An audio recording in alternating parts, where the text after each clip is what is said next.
Every time we share our story, I'm not a big talker, I like to play, but everybody tells me it's a great story, you should share it. So Ryan and I met in kindergarten. So we are now just celebrating our 40th birthday, and so we've known each other a long time. We played a lot of sports growing up. We actually adapted a lot of sports growing up.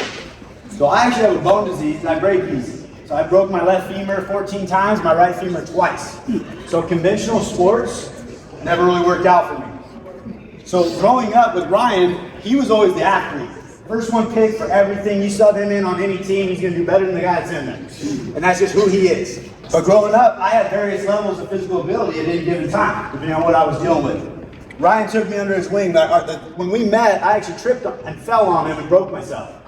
So I was gone for 4 or 5 weeks waiting to come back. Meanwhile, he's got this huge guilt trip of I broke this kid. So when I came back, he was like my big brother. He just took care of me everything we did. I remember playing foursquare on our knees in the house because I couldn't walk at the time. I remember playing catch football where you don't one hand or two hand touch, you might knock Mike down. So you catch it, you're down. We did walking basketball, we did all kinds of different things. If you give us a ball and a place to play, we were playing something. We were figuring it out. So in the spirit of that, DotBall is kind of second nature for us. Like here's some things we love and here's some tools we have and let's just make a thing. This is by far one of the best things we've ever come up with.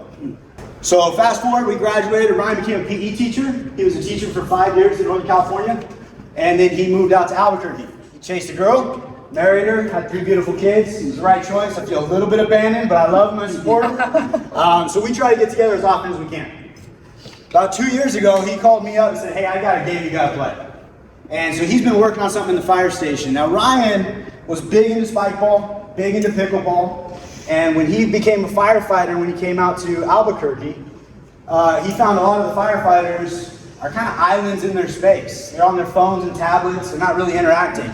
And a lot of what they do, because they're in the city, is not fire. They're first responders to car accidents, motorcycle accidents, some pretty horrific things. PTSD is a big thing in the fire department with firefighters. And some of the research that he had done was saying like teamwork, friendships, camaraderie, the ability to share those stories really helps with people feeling like they have a support system and a network. And so Ryan went back to what he knows best, playing games. So he brought pickleball into the fire station and the guys had great success with that. They all loved it, but they ended up getting in trouble. The fire team came in and saw all these extra lines in the bay where they parked the trucks. Hey, you can't do that, pull that tape up. So Ryan's like, all right, well, spike ball, you don't need any lines, so just throw it up, we'll play.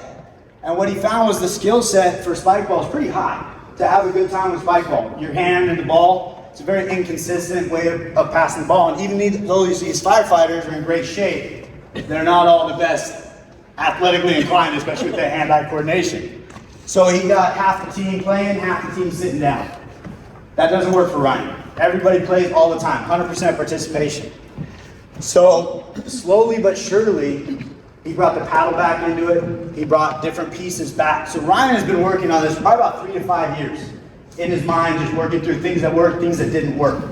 So when I came out, I looked at the game and I said, dude, you got something special here. Now before that, I owned my own business, and I don't know if any of you have owned your own business. Owning a business takes all the fun out of owning a business. And I told Ryan, I'm never gonna own my own business again. All the background office work, all that stuff, was like, I'm out, I'm done. But I'm gonna help you get this thing started. And so I came home, I built a couple prototypes, I sent it to him. I said, hey, what do you think? The table's too tall. Okay, we'll drop it down. Paddle's too short. Okay, we'll make a new paddle. So I went through 5 or 6 different renditions of prototypes in my garage. I was having a blast with it. Finally, he came up, he says, dude, I gotta be honest, I think we're honed in on where we need to be, but I don't wanna do this without you. And I was hoping he'd say it, because by the time I got there, I was having so much fun. I was like, you know what? I'll muscle through all the background stuff, because we're selling fun. And this game is something special. And so that's where DotBall came to be, and we're really proud of what we've come up with. We have spent the last 2 years working through manufacturing, design, all this stuff. Ryan's background with PE really motivated a lot of the design features. The compact, the portability, just the durability. We were balancing these things the entire time. Durability, portability, and cost. And it was a tough balance. I think we found a really good spot, and I'm really excited about where we're at.